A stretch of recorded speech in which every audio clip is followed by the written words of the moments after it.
পটলের দ্বিতীয় সেচ দেওয়ার পর কোন সার দেওয়া উচিত, কোন সার দিলে গাছগুলিতে প্রচুর পরিমাণে ডোগের কুঁড়ি থেকে ফুল ফোটা শুরু হবে সেটা নিয়ে দেখাবো বন্ধু। এর আগে আমি আমাদের গাছগুলিতে ডোগ ওঠানোর জন্য আমরা 14-35-14 এবং কিছু পরিমাণে খোল এখানে ব্যবহার করেছিলাম। তার ফলে আমাদের গাছে কিন্তু নতুন একেবারে কালো কুচকুচে ডোগ চলে এসছে। এবার কিন্তু আমি এখানে দ্বিতীয় সেচ দিয়েছি। এই দ্বিতীয় সেচ দেওয়ার পর আমাদের কিন্তু রাসায়নিক সার অবশ্যই ব্যবহার করতে হবে, কারণ যে আমাদের ফুলে যে ছোট ছোট কুঁড়ি আসছে, এই দেখো, যদি দেখায়, এই দেখো ছোট ছোট যে কুঁড়ি আসছে আমাদের ফুলের, এই কুঁড়ি খুব দ্রুত ফুলে রূপান্তর করতে হবে। এই জন্য তো গাছের গোড়ায় খাদ্য দিতে হবে। এই দেখো, এই দেখো, এই দেখো, এই একটা দুটো একটা তিনটে, দেখতেই পাচ্ছ। তাহলে এইটাকে কি করতে হবে, খাদ্যে আমাদের রূপান্তর করতে হবে, অর্থাৎ ফুলকে ফলে পরিণত করতে হবে। এর জন্য গাছের গোড়ায় খাদ্য ব্যবহার করতে হবে। খাদ্য অবশ্যই দিতে হবে। খাদ্য হিসেবে আমি যে সার দিচ্ছি সেটা অবশ্যই তোমাদের দেখাবো। এই যে সার আমার কাছে রয়েছে, এটার নাম তোমাদের কিন্তু আমি জানিয়ে দেবো। সেই সঙ্গে সঙ্গে তোমরা গাছে আরেকটা সিক্রেট অনুখাদ্য স্প্রে করবে, সেটাও জানিয়ে দেবো। চলো আজকে ভিডিও শুরু করি বন্ধু। বর্তমানে আমি আমার এই পটলের জমিতে দ্বিতীয় সেচ দিয়েছি। জমিতে দেখো কত পরিমাণে জল, দেখো কত পরিমাণে জল। অনেকে গড়ানো জল দেয়, কম পরিমাণে জল দেয়, আমরা কিন্তু বেশি পরিমাণেই জল দিয়েছি। যেহেতু আমরা এখনই জল দিলাম, তাই জমিতে কিন্তু এখনও জল রয়েছে, অ্যাভেলেবেল রয়েছে। এই সেচ দেওয়ার সঙ্গে সঙ্গে আমরা কিন্তু রাসায়নিক সার ব্যবহার করছি। তার কারণ সেচ দেওয়ার সঙ্গে সঙ্গে যদি রাসায়নিক সার ব্যবহার করা যায়, তাহলে একেবারে সারটা গলে একেবারে গাছের শেকড়ের ভিতরে, মাটির ভিতরে প্রবেশ করবে। যত রোদ দেবে, যত মাটি জো দেবে, ততই বেশি পরিমাণে কিন্তু কাজ করা শুরু করবে। তাই আমরা আমাদের জমিতে দ্বিতীয় সার হিসাবে, অর্থাৎ দ্বিতীয় সেচে সার হিসাবে এখানে ব্যবহার করছি, দেখতে পাচ্ছ RCF এর লাল সুফলা। হ্যাঁ বন্ধু, RCF এর লাল সুফলা কারণ ব্যবহার করছি, এর কারণ এর আগে 14-35-14 উগ্রবাদী সার দিয়ে দিয়েছি। ডোক তোলা শুরু হয়েছে, কুড়ি আসা শুরু হয়েছে।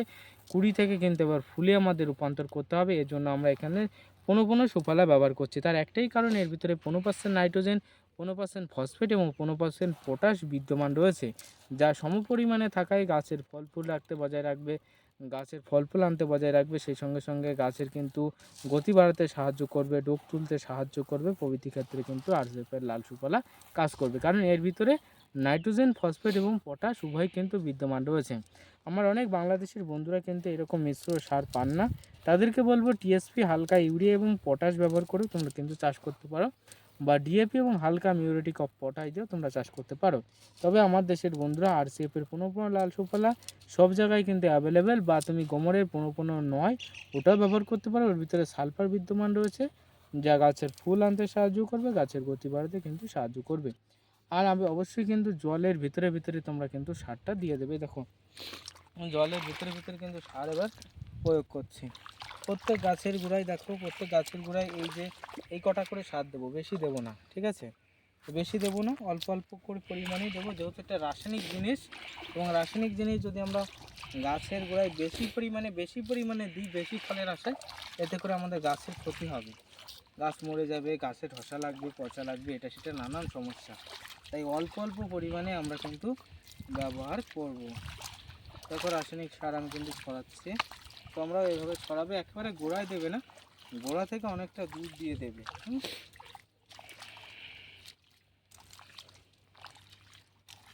গোড়া থেকে অনেকটা দুধ দিয়ে দেবে, একেবারে গোড়ায় কিন্তু গাছের গোড়ায়, একেবারে গোড়ায় দেওয়া যাবে না।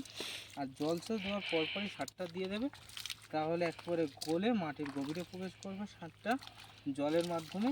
এতে করে উদ্ভিদের খেতে খুব সহজ হবে।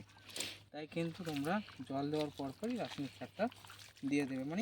এটাই করে গাছে খুব দ্রুত 1 থেকে 2 দিনের ভিতরে কাজ করা শুরু করবে।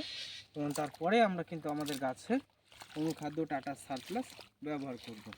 তাই অবশ্যই আপনাদের রিকমেন্ড করব, আমরা সার দেওয়ার 1 থেকে 2 দিন বাদে অবশ্যই গাছে যখন রাসায়নিক সারটা কাজ করা শুরু করবে, তারপরে কিন্তু আমরা সারপ্লাস, টাটা কোম্পানির সারপ্লাস এই অনুখাদ্যটা ব্যবহার করব।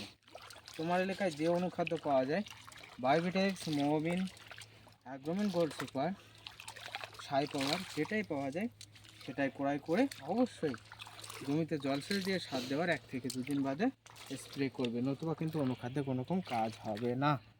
এবার চলে আসুন বন্ধু, দেখো এই পাশটা আমি কিন্তু ছড়িয়ে দিচ্ছি, এই পাশটাও কিন্তু আমি কিন্তু ছড়িয়ে দিচ্ছি।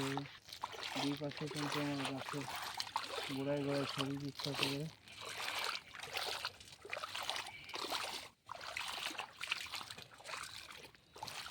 এইভাবে তোমরা কিন্তু ছড়িয়ে দেবে রাসায়নিক সারটা। আর সারের পরিমাণ অল্প দিচ্ছি, বেশি দিচ্ছি না, মিডিয়াম প্রকৃতির। এই দেখো এই যে এক একটা গাছের গোড়া।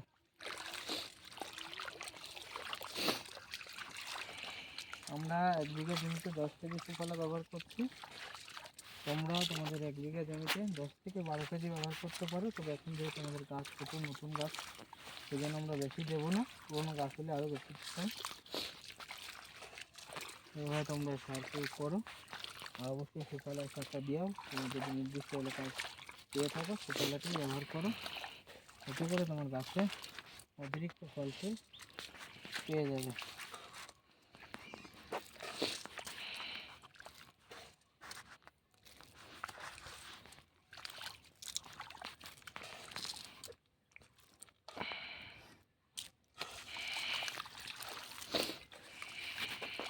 তাহলে তোমরা কিন্তু অবশ্যই টাটা কোম্পানির সারগুলো মনে করবে।